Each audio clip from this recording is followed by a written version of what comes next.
Howdy y'all. If you've been following along, we just did a full brake job, a new timing belt, water pump, air filter, and we replaced the tappet on the cam follower. But there is one more major step that I want to complete before I call this project done.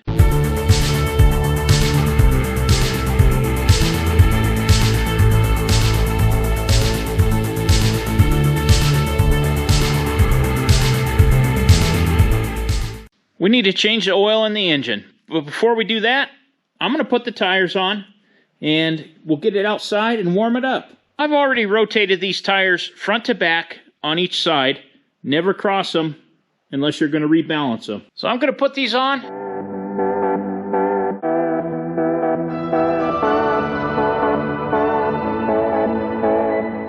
You should always check your brakes when you're doing an oil change and a normal inspection.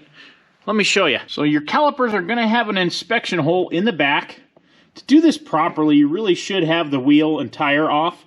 And they're always going to wear more on the inside than the outside. So don't get fooled by the outside brake pad. It may have life left in it, or look like it has life left in it, but the inside one's usually worn much further. I always check my CV axles under here. And this is an all-wheel drive car. So you want to look for leaks, grease coming out. These are still pliable. The rubber's good. Give them a little twist. See if anything's loose. Suspension parts as well. Tie rod ends. Make sure those aren't loose. Check your rear brakes. You can see these pads are very, very good. These are brand new. So check all that. Look for leaks. Look for leaky brake lines. Again, we're going to look at our CV axle boot in there. The one in there. These are all-wheel drive. And you'll have to do that on all four sides. The brakes on all four sides. Looking at the brakes on one doesn't give you a good indication of the brakes on all of them. And oftentimes the fronts will wear faster than the rears. Yes, I know most people don't have a lift, so they can't get under here. But if you can't get under here, if you can put it up safely on some stands, not on a jack, make sure you have it safe. Check for leaks around your transmission. Look for leaky or broken motor mounts up here. And the oil filter, you can see that's kind of dripping, a little leak there. We're going to change that. I'm not too worried about it. And always a good idea to inspect your drive belt. Now, we just replaced this when we did the timing belt, so it's good. You'll want to just generally take an overview and make sure that nothing under here has been damaged, something hasn't been hit on the road. So I'm going to leave the belly pan off of here for now because we're going to take this out, drive it around, warm it up, break in the brakes, and then we're going to bring it back in here and change the oil. You're also going to want to check the tread depth and wear on your tires. And I do this the old-fashioned way with a penny. And you can stick that in your treads. And if you can see the top of Lincoln's head, well, then you need a new set of tires. And these are very new, so they're in very good shape. No problems here. Make sure you check all four. Not all four are going to wear evenly.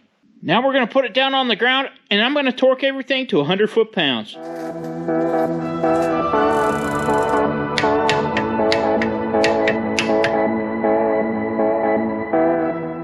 Okay, let's go for a ride.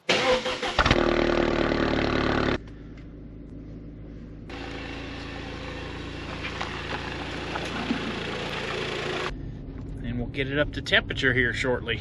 Pretty good. I haven't had a Butterfinger in a while. Not often I leave the house, let alone go to town.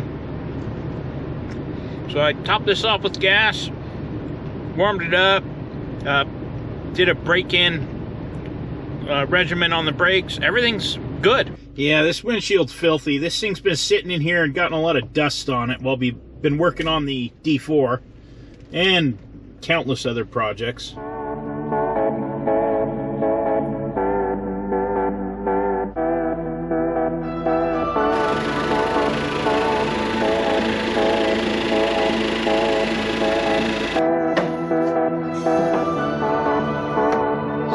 Warm car.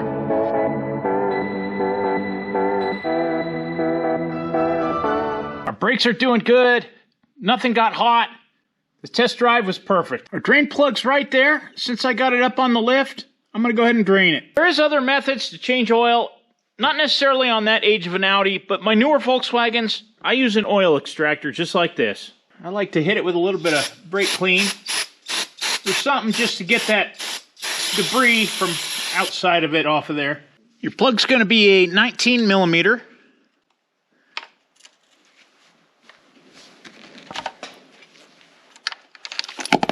There we go.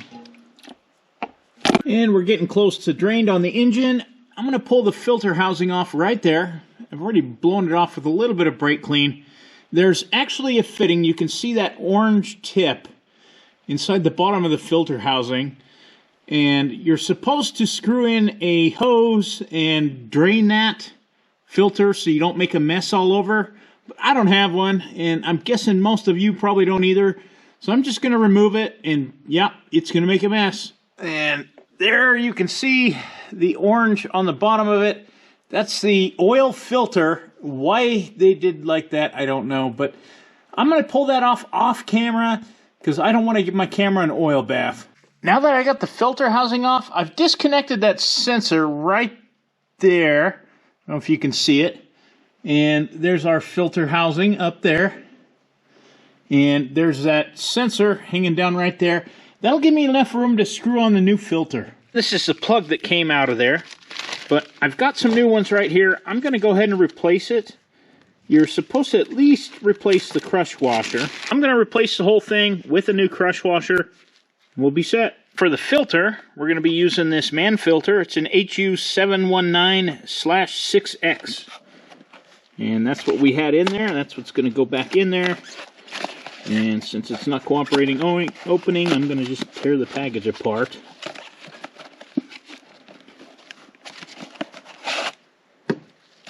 And it should come with a new O-ring. It's going to tell you right here to torque it to 25 Newton meters plus 5. And oil and lubricate this O-ring. So that O-ring is inside here. As you can see, the little tab right there. We can grab it and pull it out of there. Got a shop full of tools, but the pliers in my pocket are also always the closest. There we go. Now I've washed this one out in our parts washer. And I want to give it a good wipe down. Make sure I don't have anything left in there. In case you're wondering, this is a 36 millimeter. So you're going to need a big socket or a big wrench for this guy. We got to put our O-ring in there. I'm just going to put a little grease on there, oil. This is actually engine assembly lube that we were using on the Caterpillar D4 project. But I have a lot of it, and it works really good for stuff like this. It's very slick. And it won't hurt anything it mixes with.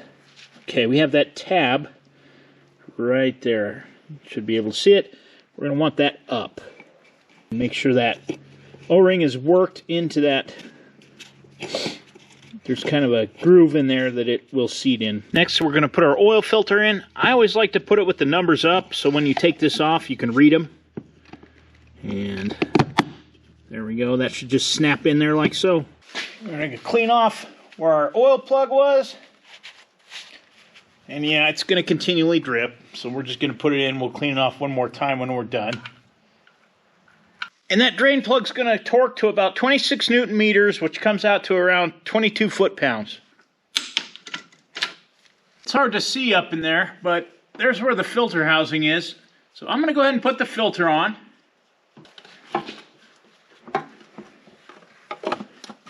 Definitely not the easiest one to get to. Okay. All right, I got that snugged up right there. And pretty difficult to get a torque wrench on there. You can do it. May be hard to see this, but I got the torque wrench on there. We're going to torque it to 25 plus 5. There's 25, and that's Newton meters. 5.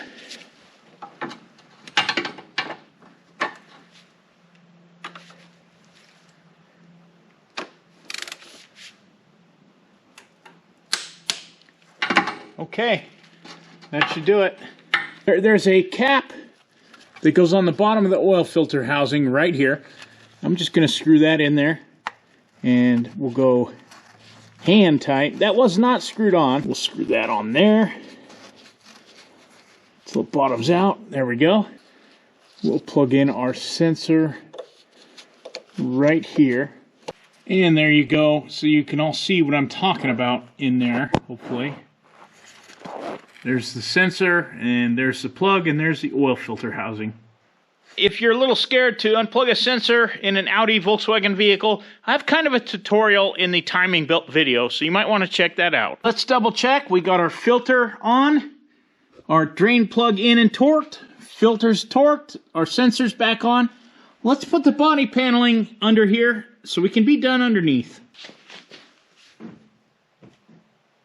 Got that on, and don't worry, I'll still be able to inspect for leaks once we get it running. We're going to put some oil in here, so I like to clean everything off first.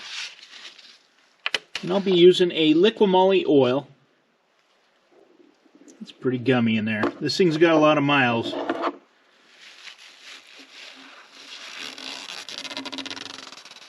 Volkswagen, Audi, they always say they have a spec, and in this case it's a 50200. And I remember even my TDIs, all the others, you got to follow this Volkswagen spec. And it may seem minor, but it can cause issues with plugging up the lines to the turbo, etc. I'll be using this Liquimoly Top Tech 4200 530 full synthetic long life. And right there you can see it says 50200. I want to check our dipstick here. So common procedure, pull the dipstick out, wipe it off, and stick it back in. And then check it. Now I know that I don't have enough in here for it to even show up close to on the dipstick yet. So we're going to keep adding.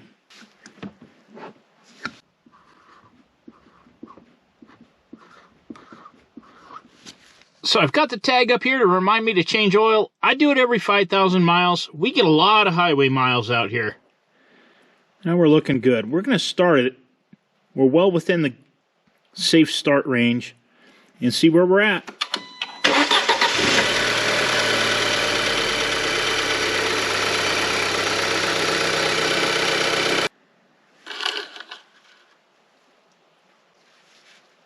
I let it idle long enough. It should have got oil up in the filter.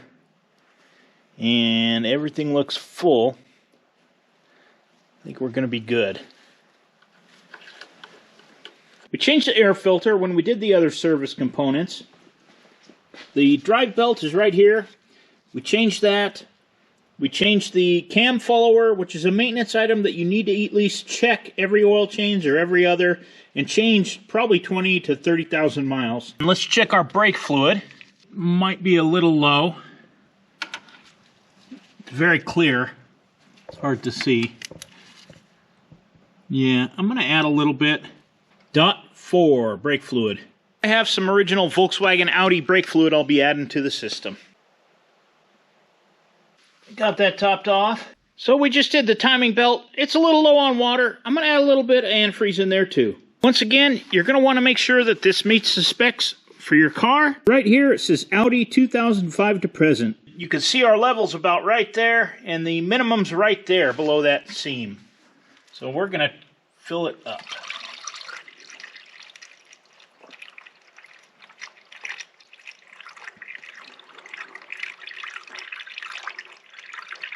We're at the max level now. I'm going to call that good. Might as well top off the window washer fluid while we're at it. Everything's had time to drain down. I'm going to check the engine oil one more time just to be sure. And this car doesn't use oil, but I always keep a spare quart of oil or two in the trunk, because the stuff I put in here is kind of hard to find. We look good. We're right at the full mark. Let's check our power steering fluid, and the reservoir is over here in the corner. I am not anticipating any issues here at all.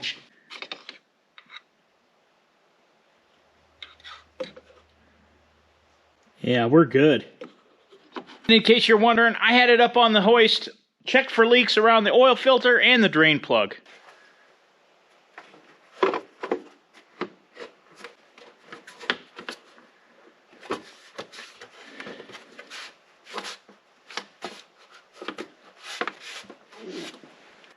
We got one more step. We need to reset the service light Hold down the wrench button, turn the key to on, hit the 00,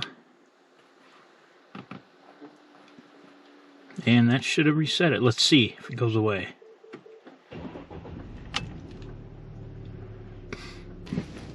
I think we're good.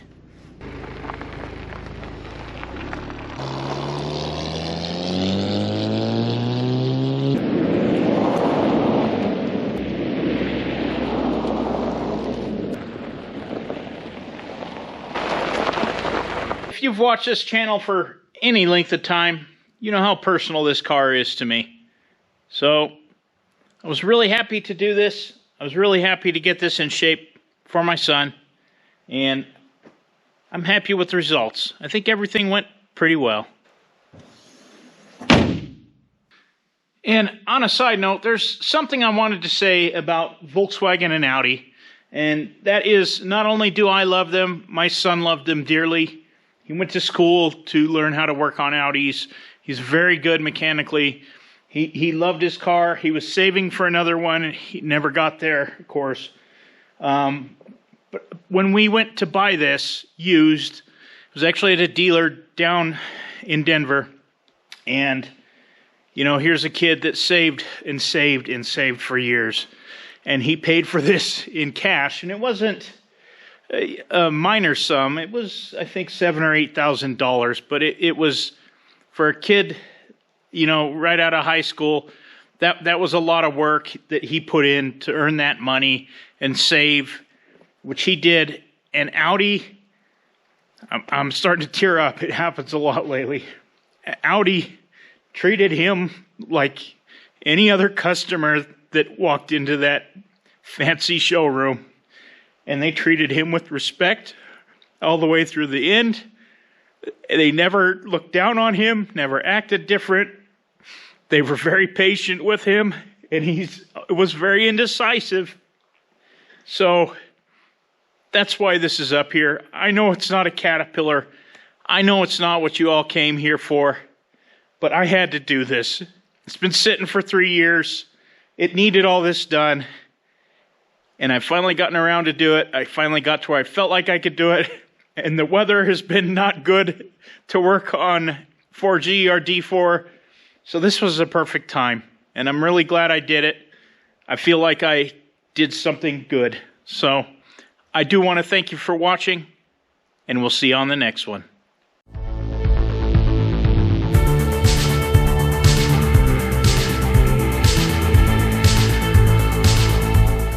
Have any of you seen that movie Ronin?